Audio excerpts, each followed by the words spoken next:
Colorado is one of the most polarizing teams in college football already because of Deion Sanders and because of the things happening on campus. It's just a matter of what do they do to win football games? Are they going to be able to live up to those expectations? Are they going to live up to the hype?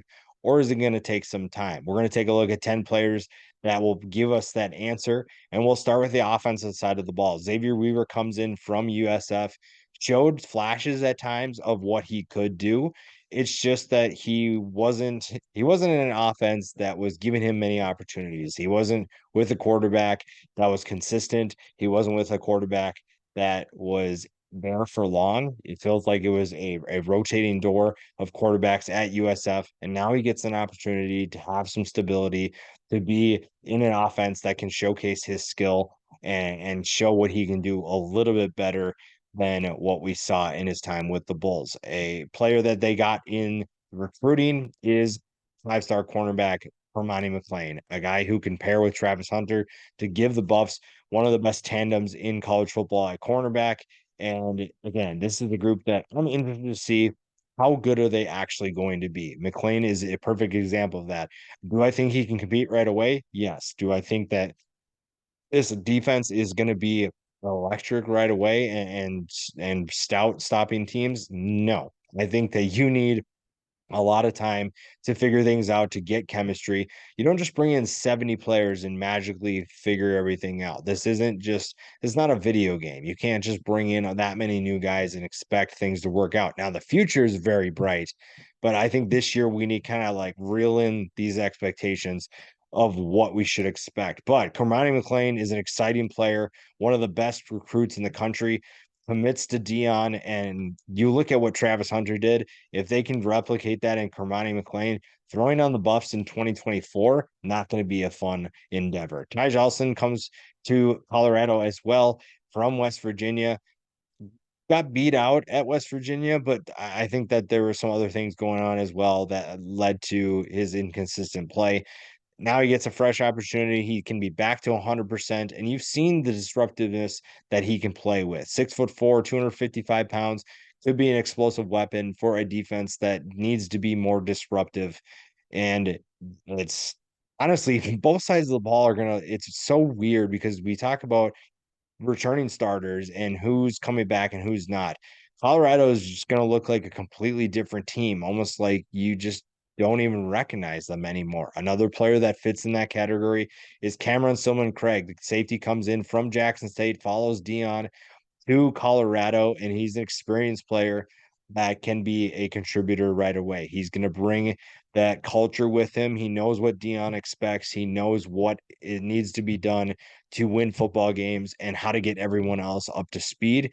A good safety, maybe not the biggest safety at 5'10", 185 pounds, but he's going to get the job done. He's one of those players that can establish a good culture. He's going to be back, and he's going to be able to elevate this secondary. The secondary has a lot of potential this year, but also next year is really where we're going to see that come to fruition. Another player coming in from the transfer portal, kind of a broken record here, but Shane Cokes comes from Dartmouth and really like what he could do. You look at what his skill set brings to Colorado, and you're seeing an explosive weapon who can be disruptive and wreak havoc for this team. Now, whether that means it's a good unit, they have a lot of talented players, but you still have to play as well as a unit. You have to play together. You have to be able to create stops.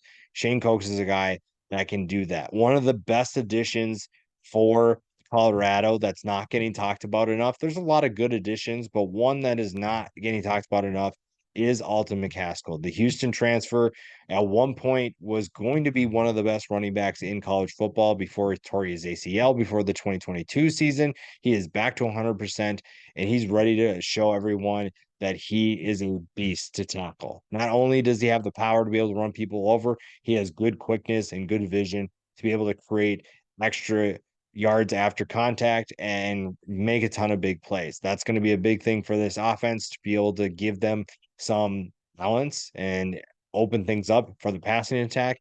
That would be huge. The defense to me, though, is really what has to do the job. We've been hearing about the offense and what it can do. Some of these clips that we see from Colorado, though, the defense has a lot of concerns, But the talent is there. Again, if this coaching staff finds a way to get this talent to play together, I think this team overachieves. Jordan Dominic comes in from Arkansas, a disruptive player for the Razorbacks, 137 tackles, 27 tackles for loss, 16 and a half sacks. I think you're looking at a player who can make a major impact on this team, who can be an instant impact player and get this group up to speed. Depth is probably going to be the biggest concern for Colorado. You can bring as much talent as you want, but in the end, you can only bring in so many guys, and they already brought in 70, which is pretty impressive.